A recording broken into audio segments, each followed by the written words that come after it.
Bien-aimés dans le Seigneur, nous vous saluons au nom puissant de Jésus-Christ et vous souhaitons un très bon dimanche avec Jésus. Comme vous le savez, chaque dimanche, nous sommes en culte. Nous sommes en culte dominical et nous voulons célébrer l'Éternel qui nous a protégés, bien-aimés, de tous les dangers, du piège de l'ennemi pendant toute la semaine. Toute la semaine, bien-aimés dans le Seigneur, il y a des choses où vous voyez la Bible sur ma baie, mais nous avons battu le buisson. Quoi de plus normal, bien-aimé? Quoi de plus normal? Il y a beaucoup de gens qui ont des bouillés. Il y a beaucoup de gens qui ont des bouillés. Il y a beaucoup de gens qui nous bénissons, vous nous suivez de partout dans le monde entier. Nous vous saluons au nom puissant de Jésus. Encore et encore, shalom, shalom. Que la paix du Christ soit dans vos maisons. Comme Christ a dit à Zachée un jour, le salut est entré dans ta maison aujourd'hui. Alors, je suis venu parler à quelqu'un. Mais avant d'entrer dans le fond de mon message, je veux d'abord qu'on écoute un petit morceau, un petit cantique avec mon frère Jean-Paul Stone. Alléluia.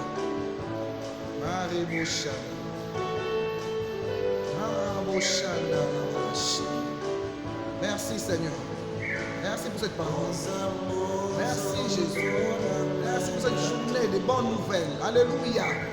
Merci. Bien-aimés, rejoignez-nous. Rejoignez-nous, s'il vous plaît. Donc nous voulons commencer maintenant. Ça a déjà commencé. Laissez les gens ouverts. Alléluia.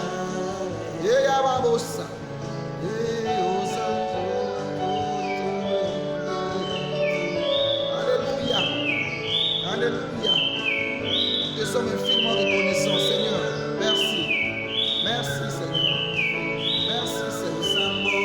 Merci, Seigneur.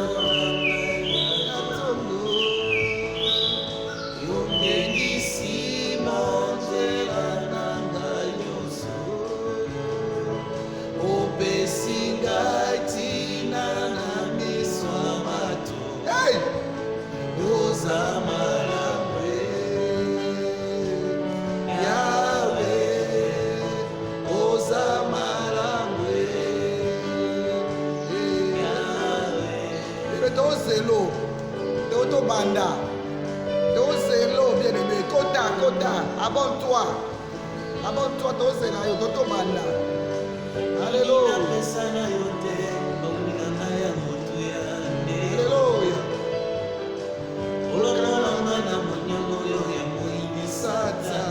Hey, alléluia. Ça y est, continue la motema.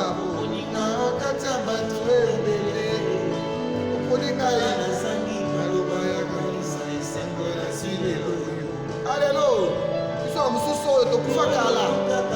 Nous sommes sous de Kufaka, de Pola, pour Yeso. Ah, Yeso. Soyez reconnaissants, bien-aimés. Alléluia. Adore-le.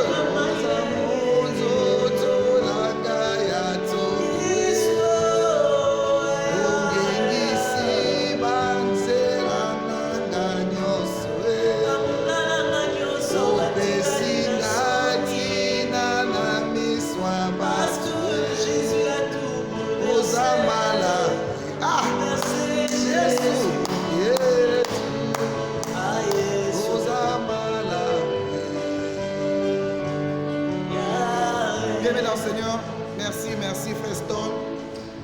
Nous parlerons aujourd'hui sur le pardon et la reconnaissance. La reconnaissance. Je me suis réveillé ce matin, je me dis Seigneur, tu es bon. Cette chanson, je la chantais tout le temps. Ozamala Yahweh, Opesingaiti Nanami Swabatu. Mais chaque matin là, je chantais ça. Dieu est tellement bon. Alors bien aimé dans le Seigneur, il y a tellement de choses que Dieu veut faire avec toi.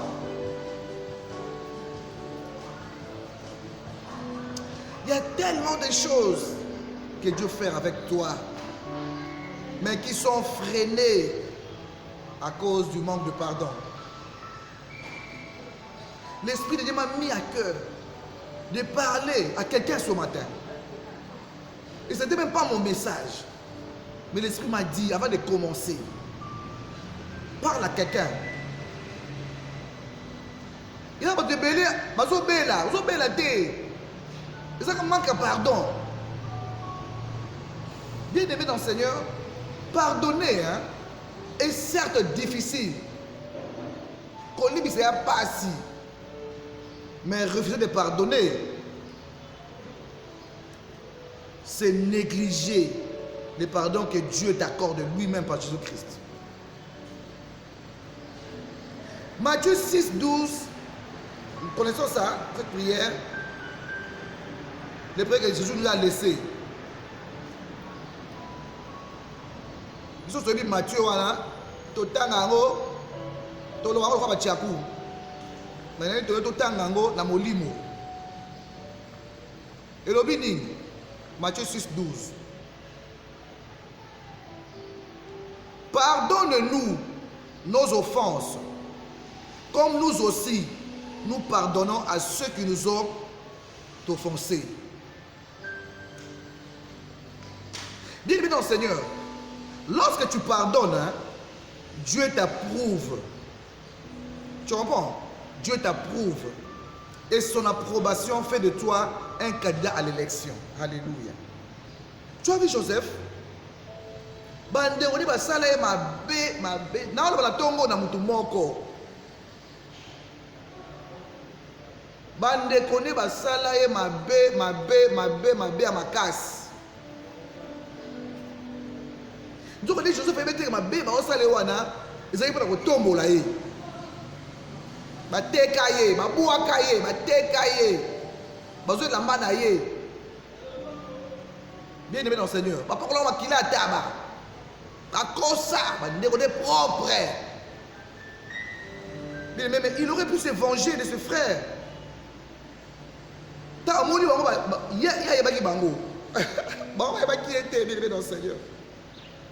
Ye ayebaki bango Joseph, ebe bandeko na ye. Abi oyo Judas, oyo nani nani oyo bandeko na ye wana Judas, Ruben, amoni bango so 11 amoni bango bien aimé. Ye mokonzi d'Égypte, premier ministre, akosa bango mabe, akosa bango eloko mabe, aka se venger. Bien aimé, mais alimbisa bango. Alimbisa bango. Et pour aussi, oh, ils ont attaqué. Et comme ça, bango soit fukami.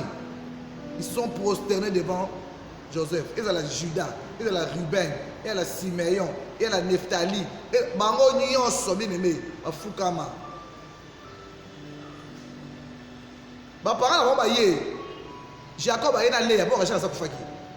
Bafukami, quand il y a un rêve électrique qui est. Bibi dans le Seigneur, tu dois pardonner.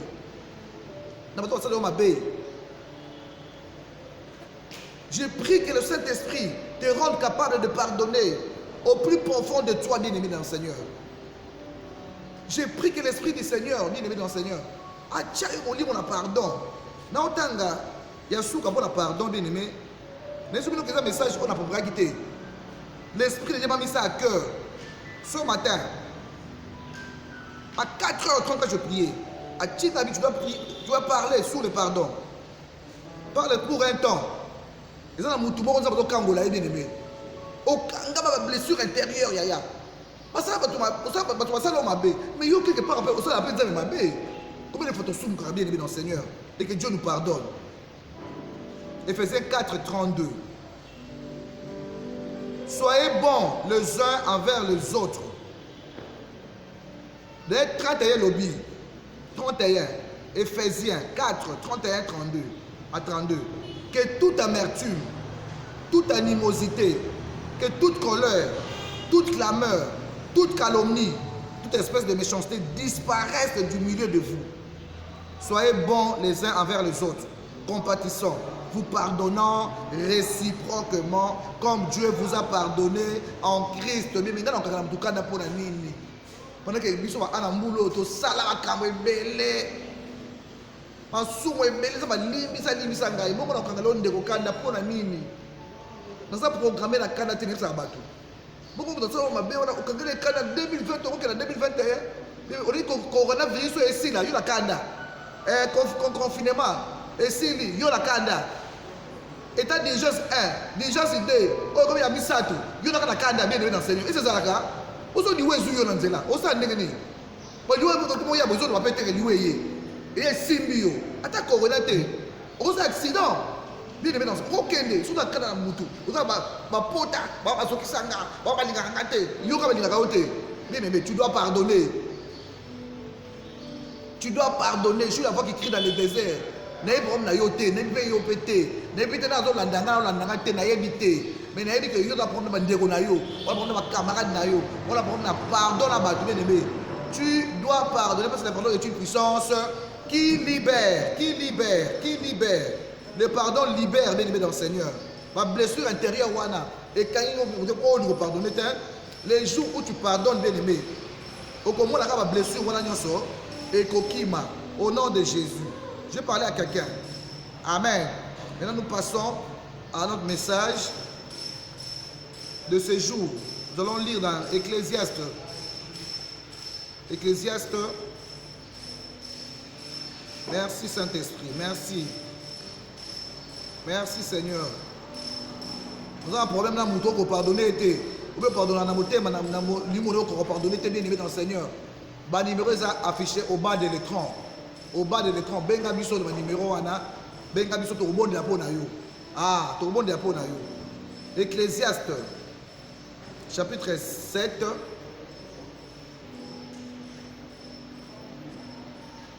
verset 17. Ecclésiaste, chapitre 7, verset 17. Nous allons lire rapidement au nom de Jésus. Ne sois pas méchant à l'excès. Ne sois pas insensé. Pourquoi mourrais-tu avant le temps? Pourquoi meurs-tu avant le temps? Pourquoi les gens meurent avant le temps? Pourquoi les jeunes meurent avant le temps? Pourquoi ma soeur? Pourquoi mon frère? Okufa est belé avant le temps. Pourquoi bien aimé dans le Seigneur? Et pourtant David a déclaré dans le livre des Psaumes 118, verset 17, David a dit, moi je ne mourrai pas. Ah, moi je suis encore jeune. Je ne mourrai pas. Je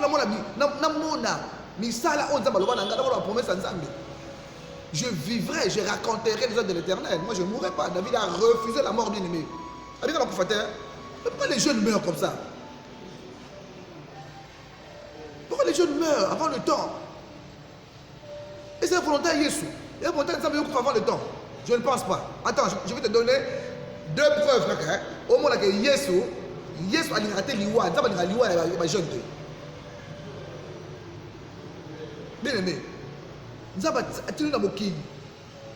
Attends un peu, dans le ventre de ta mère, le ventre de ma mère, Dieu t'a créé, il a fabriqué. A fabriqué yo. Apparemment, il va y éviter, il va y éviter, même Satan va y éviter. Ce qui fait dans le ventre de ta mère là. Atio misu, atio maboko, au 4e mois, atio motema, ya mwana, atio makolo, atio sexe, moi c'est ton mobile. C'est Dieu qui a tout fait dans le ventre. Dans le ventre. Et puis atio va dans la carte du boum.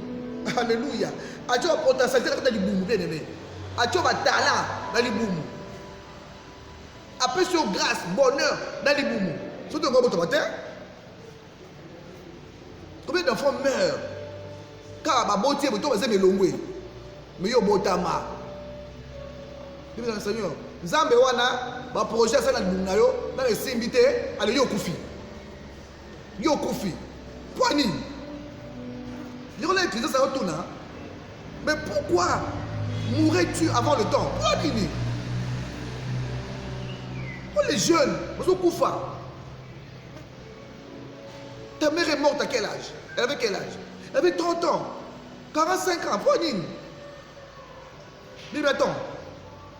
Dans le livre de Luc 7, 11, note, hein, bon, notez le passage biblique. Luc 7, 11. Il y a une histoire là. Il y a une histoire là.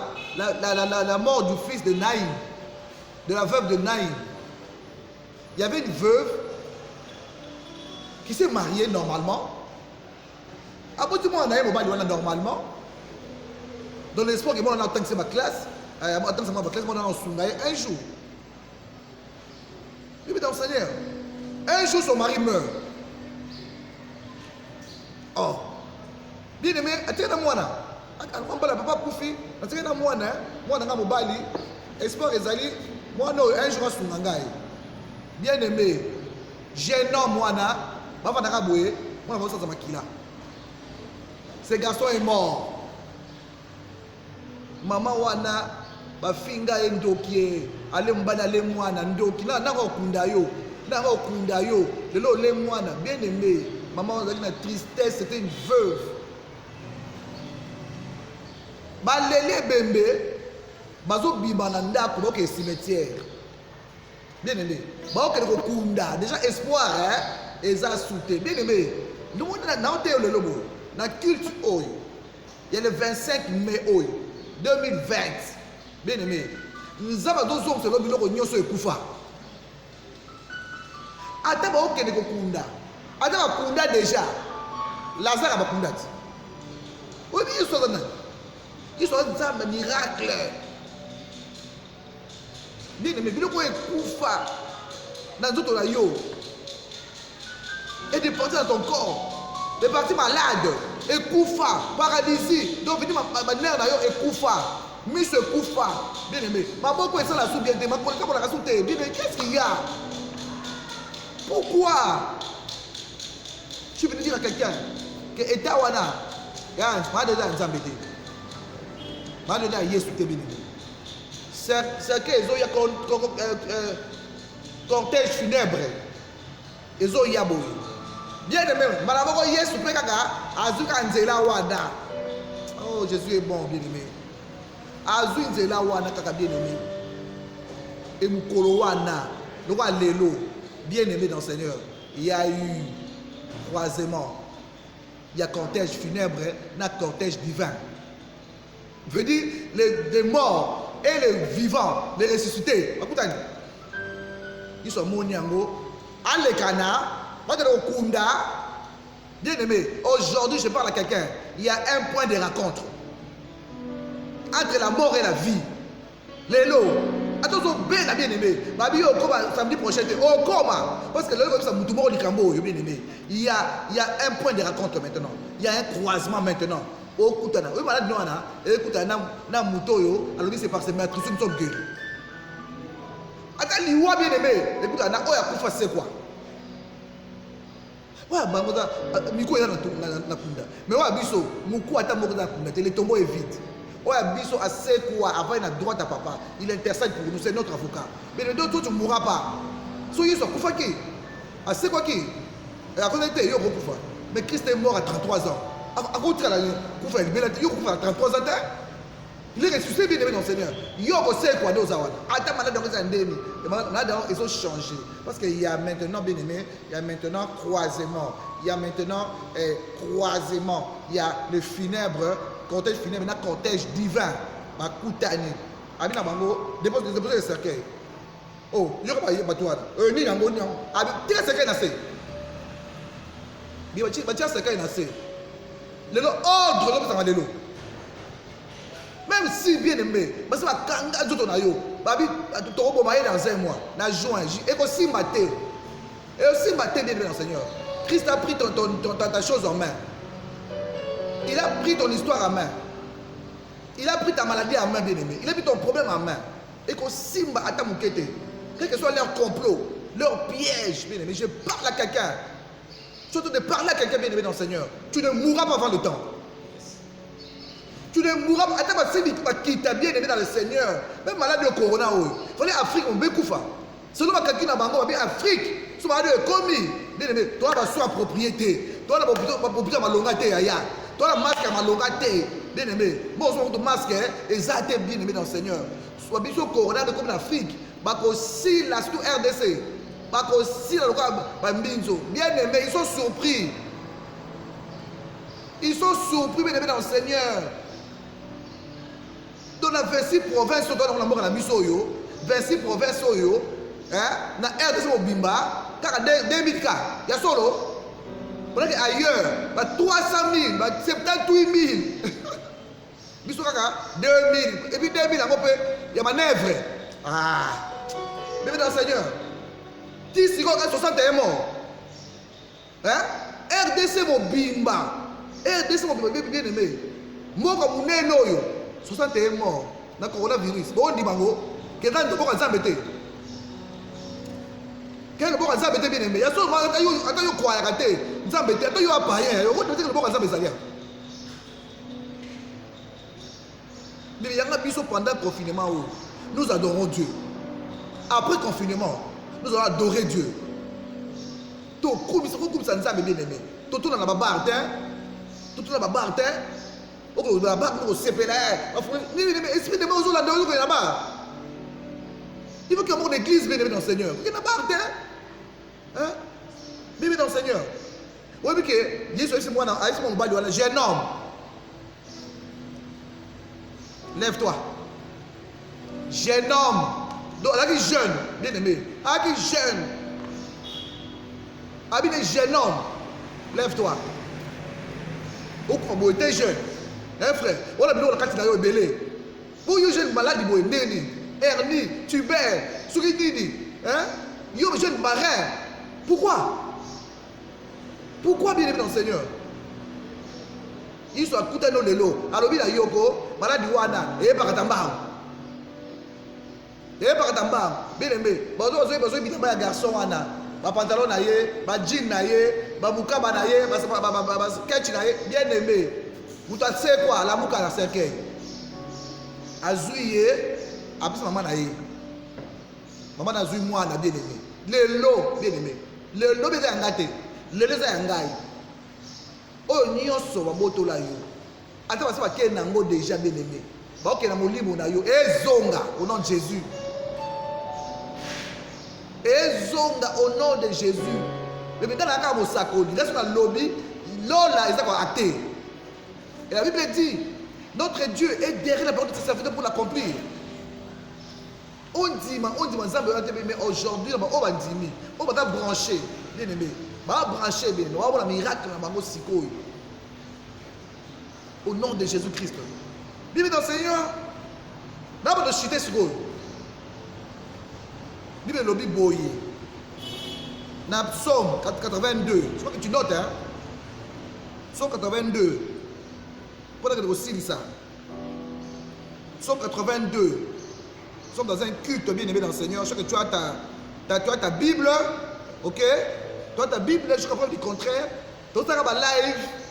Tout ça va live. Mais tu as quand même besoin de quota. Aux yeux, en direct. Ça, moi, commentaire. Aux yeux, en différé. Ce n'est pas grave, bien aimé dans le Seigneur. Psaume 82. 82. Verset 6 à 7. Psaume 82, verset 6 à 7. Tu écris, hein, au coma, au tango après. J'avais dit, vous êtes des dieux. Vous êtes tous des fils du Très-Haut. Cependant, vous mourrez comme des hommes. Vous tomberez comme un prince quelconque.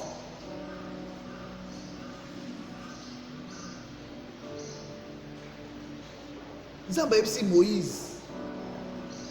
Moïse a banga. Oh Pharaon, Pharaon Nzambe, oui, Pharaon c'était un dieu nadem, ok.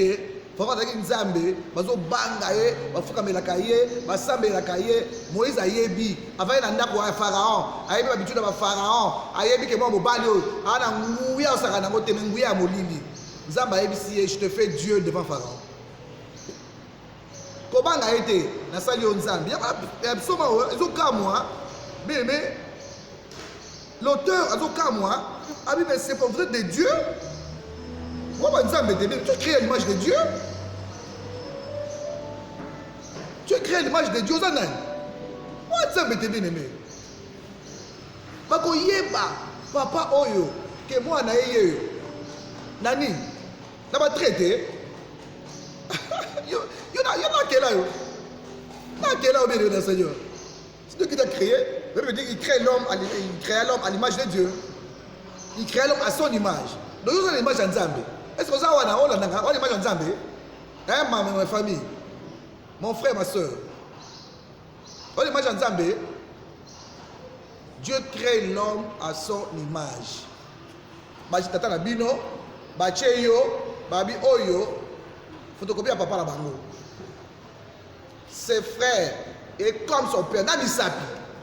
Pourquoi on dit ça? Parce que c'est la ressemblance. Mais yo zo nani? Moi na lion, aza lion. Moi na taba, aza taba. Moi na même. Moi na nzamba za nzambe. Yo do nzambe. Bibi do ka moi, cependant vous mourrez comme des bêtes. Vous mourrez comme des hommes. Vous coufez la boue. Pourquoi? C'est pas la vérité, bien aimé dans le Seigneur. C'est pas la vérité. Vous coufez la boue. Tout la moto. Vous coufez. Hein? Machombeli. Nous, on va dire noir. Assassiné yo. Vous coufez. Malade de yé. Et bomi yo. Malade 2 jours. Et bomi yo. Malade 2 jours. Et bomi yo. Non, bien aimé. Non, yo, faut pas dire à la terre. Donc, il va réussir. Va réussir, yo bien aimé. Va réussir, yo ndenge nini ko. Yo za nzambe. Yo nzambe te bien aimé. Moi nzambe za nzambe. Moi nzambe za nzambe. Yo ba ozo yo go pas ma boué. Bien aimé. Écoute-moi, j'ai parlé du garçon, du jeune homme. Le fils de la fête de Bnaï. Maintenant, je parlais de la jeune fille. Alléluia. Je parlais de la jeune fille maintenant. Christ, Azoya, quand il tambola tambola na yewana, il était à Luc 8, 41. Bien aimé, autant dans Luc 8, 41, c'est Marc 5, 22. Bien aimé dans le Seigneur. Yes, Azoya boye. Après, on a moi, c'est mon perte. Azoya boye, après, on a Jarius. Jarius, mon conseiller dans la synagogue. Bien aimé dans le Seigneur. Jarus, moi, on a zobé là. Penaliwa. Ils se disent, ok, d'accord, c'est là que tu es ok. Mais dans ce cas, comment ok, moi, c'est moi qui ai perdu à 100. 12 ans. Moi, si on a un bébé, ça protocole. Tu as un incident protocolaire. Bien aimé, tu dois arrêter Christ. Avec ta maladie là qui a duré là. Tu ne mourras pas. La femme a fait 12 ans. Attends, Makila. Bien aimé, mais Moukolo yo. Tu es Yesu. Na balaba la kabou. Ils sont télé. Qui m'a touché? Qui m'a touché? Moi, Simba et Lamba. Il y avait beaucoup de gens. Mais la façon dont la femme l'a touché, aujourd'hui, beaucoup de chrétiens sont endormis. Bien aimé, confinement, on dirait qu'il y a pour le Christ pour boire. Bien aimé. Et la stratégie à Satana. On doit pengwa. Souci à siècle. Namutu. Ah, n'a combien nini. Ah, tu ressens la boinine. Ah, c'est compliqué. Ah, c'est compliqué. Ah, je n'arrive pas. Ah, boy. Bien aimé, attiens à tout chagrin. Attiens à tout souci à siècle. Attiens à tout souci à Nzambe. Parce que tu as nini. Va foutre bisoté. Ah, ville. Tu chayer. Bien aimé, attiens à toute distraction. Pour on va compter la CCC. Va bon ma batou. Mais alors, on va poser un Nzambe mouké, mais à cocaté. Et pas là, à cocaté. Yo a dit loco obistoté à yo béni. Ya katita yo. Ya on sikone, il aura fait bima. Mon frère, ma soeur, demeure dans la vie de prière, s'il vous plaît. Le diable est animé d'une grande colère. Devenez à 6 ça janvier wana. Arrêtez biso hein. Arrêtez yo hein. Arrêtez en janvier. Arrêtez en février. Arrêtez en mars. Arrêtez la coronavirus ya bien aimé. Corona oyo ya bien aimé. Parce que la poison au corona. Vous avez la maladie au corona. Alors profiter de la maladie, azu marcher dans l'eau. Mais yote, tu ne mourras pas avant le temps de Dieu. Tu ne mourras pas avant le temps de Dieu. Tu ne mourras pas bien aimé dans le Seigneur. Ben si Jarius, Au moins, il soit traîné, moi, on a soit couffé. N'importe où, plus le maître, hein, ta fille est morte. Je sais pas là. Il soit taillé. Ma petite information à l'Iwa, mais avec le Nanaï. Le Jésus. Mais quand tu es près de Jésus, même s'il y a une mauvaise nouvelle, la solution sera trouvée. Même si les gens te disent que yo bongate, yo vina baby, on est malade wana, o kufa, on est corona, et zo boma, on est cancer, et go boma yo, on est sida. Mais quand tu es près du maître, alléluia, tu es près du maître, bien aimé dans le Seigneur. Kobangate, yes, AFC Jarius, Abi ne crains pas, ne crains pas. Jésus s'en tenait compte.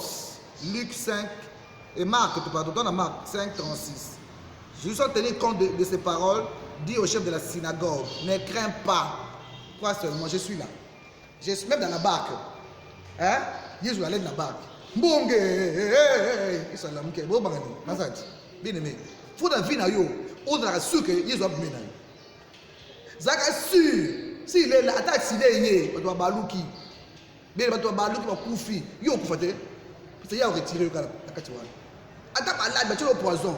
Bien, si on attaque bien, à extirper le poison, à boire qui a assez. Bien aimé, le Seigneur, il faut être celui à côté de celui qui gagne, à celui qui guérit, celui qui pourvoit. Mais n'écoute pas les gens. Ne crains pas, crois seulement, elle sera sauvée. Bah, quand tu as bien aimé dans le Seigneur, il y aura Jésus. Dans 39. Pourquoi faites-vous du bruit? Pourquoi pleurez-vous? Oh Yanni. Oh crise Namboka. Oh crise. Bien, mais crise c'est ya. Mais yo. On a la crise où on a été. Pour la première Jésus. Ah, ya. L'enfant n'est pas morte, elle dort. Il s'est moqué de lui alors et en fait sortir tout le monde. Il prit le père et la mère de l'enfant et ceux qui avaient accompagné. Il entra là où était l'enfant. Il a saisi par la main et lui dit, Talita Koumi, ce qui signifie, jeune fille, lève-toi, je te le dis. Alléluia. Là, avec le fils de la veuve de Naïm, il parle à un jeune homme. Jeune homme, un jeune. Awa, moi là j'ai à une jeune fille. Il y a 12 ans. 12 ans. Quoi dire? Pourquoi? Donc, vous savez, le côté, monsieur est là qui? Non, ça vient côté, bien aimé, maman me rend d'eau. Oh, quel est wapi? Et puis, on dit, Mango, on dit, tu peux croire ça? Dis, je ne mourrai pas avant le temps. Il faut le Mango, je ne mourrai pas avant le temps. Oh, je ne mourrai pas, je vivrai et je raconterai les œuvres de l'Éternel. Yo, vous faites ce côté, vous faites la Tanzanie, mon bangé. 120 ans. Yo, ce côté. Bien aimé, l'endroit le plus riche, bien aimé, l'endroit le plus riche dans mon kilio, c'est le cimetière. Vous voyez quoi? Le cimetière est même biloko abatou, bien aimé dans le Seigneur. Cimetière est même batou, et même bimamatala, cimetière est même biloko, l'endroit le plus riche. Et ça, RD c'était? L'endroit le plus riche est le cimetière. Cimetière, bien aimé, est même riche. Le seul endroit où il y a des talents, des dons, les richesses sont enterrées. Il y a des gens qui sont morts avec des dons non exploités. Poding, on coupe avant. On se mettait aux homonos. Et elle a dit l'autre la carte, on se mettait aux homonos. Mais quand on te dit non, mais quand on te dit non, mais toi tu ne mourras pas, quoi. Hein? Tu ne mourras pas avant le temps, bien aimé. Tu dois exploiter tout ce que Dieu a mis en toi, bien aimé. Jeune fille, lève-toi. Moi, on a pour qui déjà? À la mouki. À Sekui. Jeune homme, il va dans le cercueil.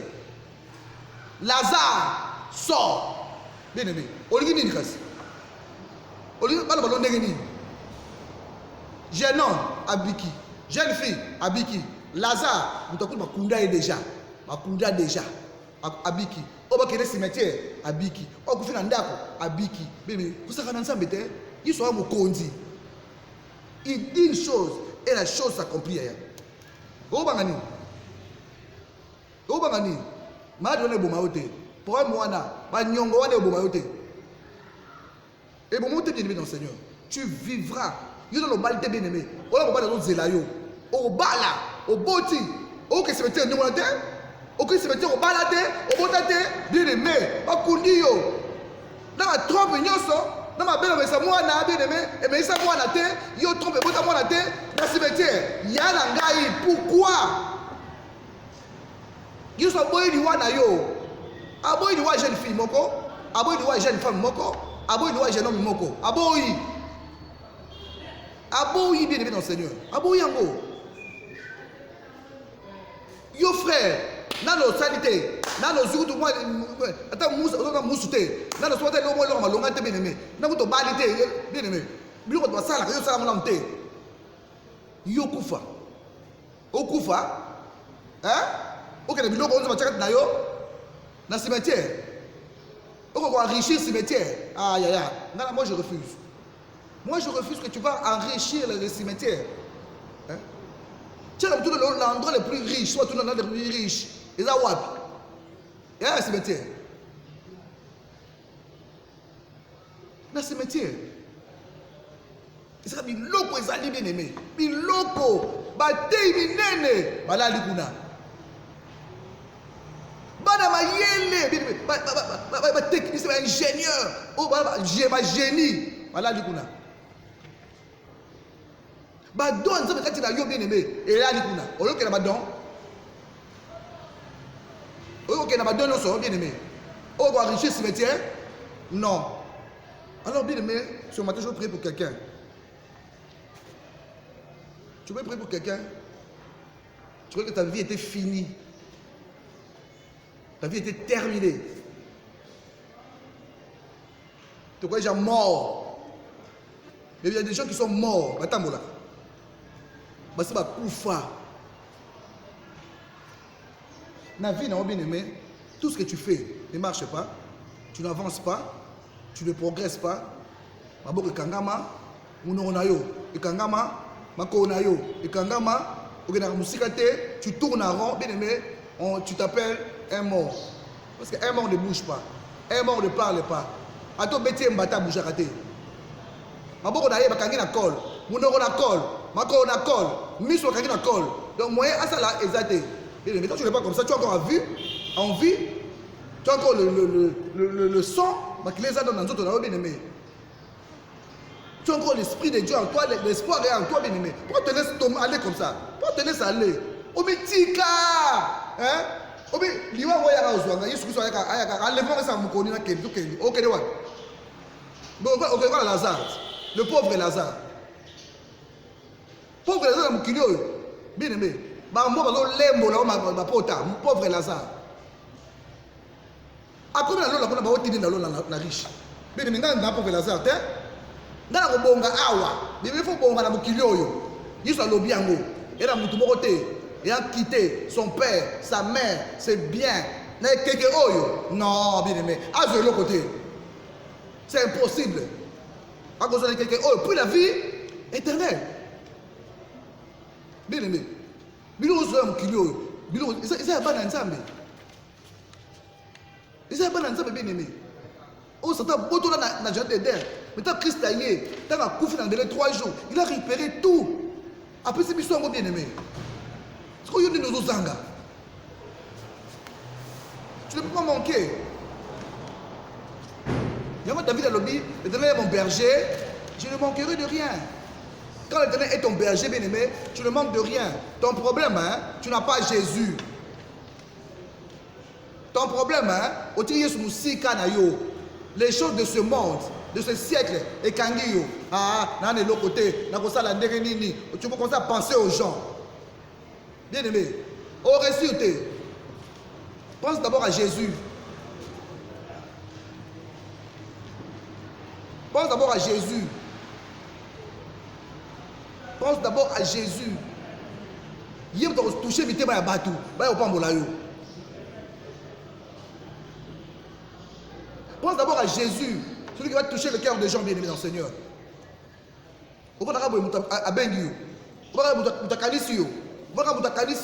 C'est Christ qui touche le cœur des gens. Dans le confinement, bien-aimé. Dans le confinement, il y a bien, on l'a bien, on a bien, on a le confinement.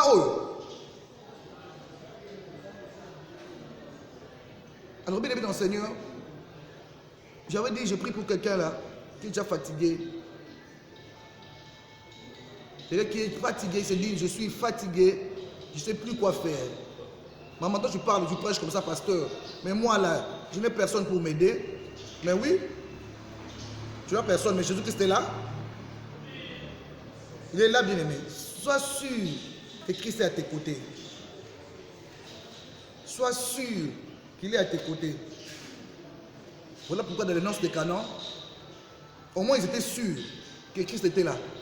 Même s'ils ne l'ont pas invité, associé, mais ils l'ont quand même invité. Il était là à côté. Quand le vin a manqué, ils ont fait appel à celui qui était là. Bien aimé, yo Christ Azarod. Azarod n'a vu na yo. Bananze batiki prière. Balali pongi. Balali pongi, bien aimé. C'est la réalité, yo zeni pour sambela. Vous avez manœuvre ensemble, il y a diable. Manœuvre diable bien aimé plutôt. Pas quand l'église, mais c'est pas quand l'église, là le fumami. Vous ressemblez là. Pourquoi prier bien aimé, Seigneur? Pourquoi prier? Parce qu'ils ont prié, hein? On va éviter que vous avez mis Tumba. On va éviter que vous avez bien aimé dans le Seigneur. On va éviter que vous Tumba. Baraté on a janvier. Baraté on a février. Yo prière. Yo 21 jours. Yo 15 jours. Yo ngomba tomati. Donc elle est boy. Baraté on a mars. Ah ok. Donc on a sikoyo. Avant il y a ndaku. Total a sikoyo. Balongo le vie de prière bien aimé dans le Seigneur. Lève-toi. Munguna zoya. Munguna zoya bien aimé. N'a pas torche. Yesu a ici ma pierre. Bozo la kaka. Bozo là. Même 1 heure. Boko bon de souter. Tala munguna kuna zoya. Tala munguna kuna zoya. Na ba torche, na ba moto bazo na mbeli. Ba pe bala mukabo bien aimé trop tard. Okata mutu bitoi.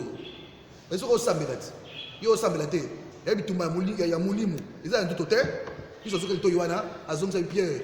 Yo il fallait osambela. Oh, il fallait okata mutu bitoi. Makambo ya brutalité, makambo ya nzoto. Nzoto te, mutu beza ya molimo.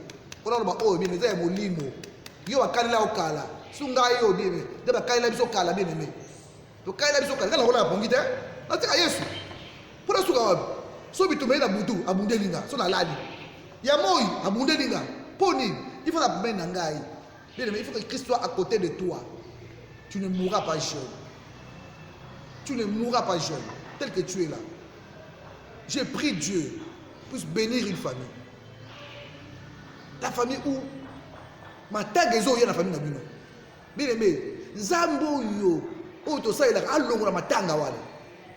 Allongé la cimetière, allongé la ma tag est la Nabino, abuka buka ba cimetière, abuka buka ba catafalque, abuka buka ba bandalala, allongé la matanga la Nabino. Au nom de Jésus. Oh nous sommes bella. Bien aimé, tu ne mourras pas avec cette maladie là. Maladie on a eu côté moyen nango. Maladie on a commandé mais kiti. Ce qui m'aide pour yo memango. Mabota nyonso o munguna kaleli bino. Ay ba ko mona, bakaleli yo jeune sœur, yo fille de valeur, bakaleli yo femme de valeur, bakaleli yo papa, babi yo paralysé ezo te. Au nom de Jésus. Tu ne peux pas enrichir les cimetières, jamais. Tu ne peux pas. Bien aimé, il faut ekokisama, o salango awa, o dondwa, o somba, o kende, o bala, o bota. Libu mo ndapona kubota bana bavanda, mabele bona bamela mabele, bien tu peux pas aller au cimetière, bien aimé mabele telema. Non! Frère, o telema kuko boité. Et tu ngama moko boy, non. Eh bien, yo mukiro ki tourisme te. Oui, bonga. Il y a une prière na ngai. Zamba yokela ngai mawa. Ayokela yo mawa. Asa yo lobo lamu. Est-ce que va chercher matanga, matanga on est panza on a combo à Yesu. Est-ce que va chercher matanga déjà pour na yo na ozo kanga yo. ozokaza koyoka ngai bien aimé ata kore kei ata sali boy ata mege sili mais on a lobby na oyo yokaki wana esimi déjà eza à l'actualité bien aimé dans le Seigneur et okokufa te lokola motu nyonso yo otika sango na mboka oyo otika sango na mokili oyo otika sango kufa te la okufa na tongo na mboka bakokunda yo comme mais non non non non non yo te tu dois vivre tu dois travailler okolona okobuka yo osoka basala nzambe bien aimé yo otonga baeglise ya nzambe alofi mission te oyelaki on peut te fermer le main maintenant batio babuke baka flair boye batio bakangi maboko bakangi monoko super glue bou mami super glue pas toi et je le dis au nom de Jésus-Christ soyez tous bénis et excellent dimanche avec Christ au nom de Jésus amen. Bien aimé le numéro de téléphone on va le mettre sûrement sur les bancs de l'écran. Je suis le révérend Andoula, mission d'évangile et d'encadrement pour Christ. Alors suivez-nous chaque dimanche, chaque mercredi, chaque dimanche à 10h45, chaque mercredi, tu auras une fille de Jésus, femme de valeur. On a payé, on a valorisé moi aussi. Ce qu'on m'y est bien aimé, chaque mercredi, vers 15, au moins la bande d'annonce, bon, tu l'as vu non. Alors, toujours, il y a la matière, mercredi, tu as la matière, vendredi, tu as la matière, mais toujours, tu as bino, télé pour comprendre que Nzambe akangi munoko na été pour na yo. Que Dieu vous bénisse. Je bénis les